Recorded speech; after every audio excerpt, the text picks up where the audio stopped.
Menjua-jua, Horas jua-jua.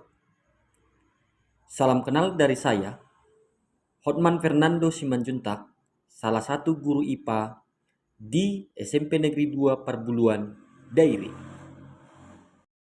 Lingkungan sekolah tempat saya bertugas merupakan daerah pegunungan dengan kearifan lokal yaitu budaya Batak Toba. Salah satu kearifan lokal yang sangat baik diterapkan di dalam masyarakat adalah peribahasa sian jabu asatu halaman, sian halaman latu balian. Yang artinya adalah dari rumah pergi ke halaman, dari halaman pergi ke ladang. Makna dari peribahasa ini merupakan suatu persiapan masyarakat atau penuhnya persiapan masyarakat dalam melakukan suatu pekerjaan.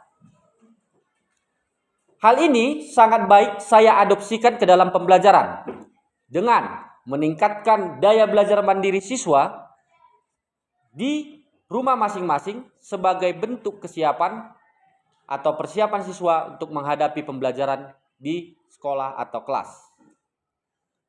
Selain hal tersebut, fungsi utama dari kemandirian ini adalah meningkatkan minat literasi daripada siswa. Selain kearifan lokal, kehidupan sosial masyarakat pada umumnya adalah petani. Sehingga masyarakat sangat menolak penggunaan teknologi dalam kehidupan sehari-hari. Saya sebagai seorang guru akan mencoba mengubah paradigma tersebut dimulai dari pembelajaran menggunakan literasi digital yang sangat bermakna demi kemajuan peserta didik.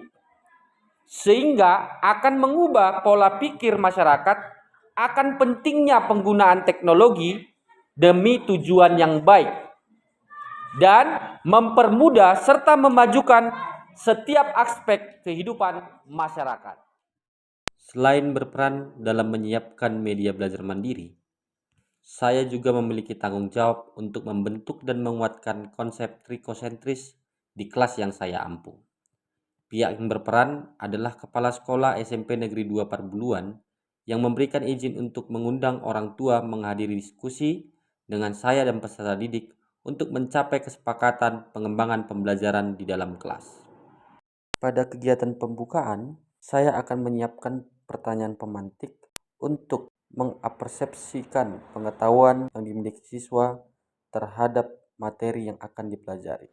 Yang pertama adalah pencemaran bunyi, penyebabnya adalah suara dari kendaraan bermotor. Yang kedua adalah pencemaran udara, penyebabnya adalah polusi. Yang ketiga adalah pencemaran air, penyebabnya adalah sampah yang dibuang ke dalam sungai maupun laut. Yang keempat adalah pencemaran tanah, penyebabnya kesalahan dalam penggunaan pupuk kimia.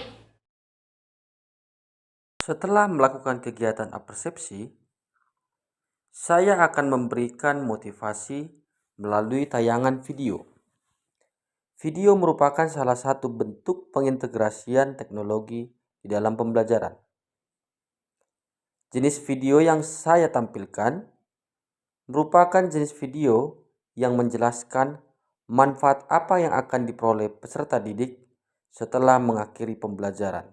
Selanjutnya, saya akan mengorganisasikan peserta didik berdasarkan gaya belajar dan minat bakatnya.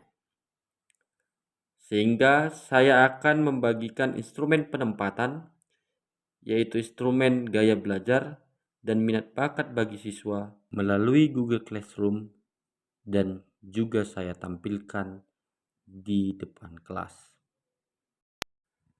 Pada kegiatan inti pembelajaran, saya mempersiapkan variasi model pembelajaran seperti inquiry terbimbing, problem based learning, dan project based learning. Pembelajaran ini mendukung keaktifan siswa dalam menemukan, memecahkan masalah, serta menghasilkan karya pada proses belajarnya. Selain hal tersebut, model-model pembelajaran ini juga dapat mengembangkan profil-profil Pancasila yang juga merupakan sikap saintifik peserta didik. Praktikum yang telah dilakukan terdiri dari praktikum pengukuran, sifat dan perubahan zat, pemisahan campuran, serta asam basa dan garam. Kegiatan pemecahan masalah yang telah dilakukan adalah pemecahan masalah tentang kalor dan pengaruhnya, identifikasi ciri-ciri makhluk hidup, serta klasifikasi tumbuhan di sekitar lingkungan melalui permainan coding tanpa perangkat teknologi menggunakan kertas berwarna. Sedangkan proyek yang dilakukan adalah melakukan kegiatan pembuatan pupuk organik dari kotoran ternak dan sampah organik, melakukan kegiatan recycle dari barang bekas, dan membuat vertikultur di dinding luar kelas. Pada kegiatan penutupan, saya akan mengadakan penilaian berbentuk tes objektif dengan bentuk soal literasi dan numerasi yang disusun dalam Google Formulir sehingga siswa dapat langsung menerima feedback dari pembelajaran setelah mengerjakan tes tersebut. Kegiatan yang juga paling penting adalah kegiatan penutupan, di mana saya melakukan refleksi pembelajaran baik dari diri saya sendiri maupun dari peserta didik, sehingga saya dapat selalu memperbaiki proses pembelajaran dan terus mampu memotivasi siswa untuk selalu berkarya dalam belajarnya. Proses refleksi dan perbaikan pembelajaran juga saya jadikan sebagai penelitian tindakan kelas, sebagai langkah saya dalam pengembangan kompetensi guru. Hasil dari kegiatan pembelajaran yang saya lakukan adalah terbiasanya siswa untuk melakukan pembelajaran mandiri melalui kegiatan literasi digital. Hal ini menunjukkan bahwa siswa telah mengadopsi perilaku baik dari budayanya. Selain hal tersebut, juga terdapat peningkatan kemampuan siswa dalam menggunakan teknologi pada proses pembelajaran dan membuat hasil karya pembelajaran seperti laporan berbentuk video, foto, dan gambar, serta dokumen. Dampak dari hasil ini bagi saya adalah berkembangnya kompetensi saya sebagai guru. Sekian dan terima kasih. Belajar bersama Bapak Simanjuntak menjadi sangat luar biasa bagi saya. Banyak motivasi, pesan-pesan dan latihan yang cukup hebat. Bapak Simanjuntak dapat membuat saya menyukai yang tidak saya suka. Seperti di saat saya masih duduk di bangku sekolah dasar, saya tidak menggemari atau tertarik belajar IPA. Namun, setelah saya bertemu Bapak Simanjuntak, banyak hal baru yang saya temukan. Hal itu membuat saya tertarik dan penasaran, sehingga membuat saya terus meneliti dan melatih keahlian saya. Walaupun soal-soal IPA cukup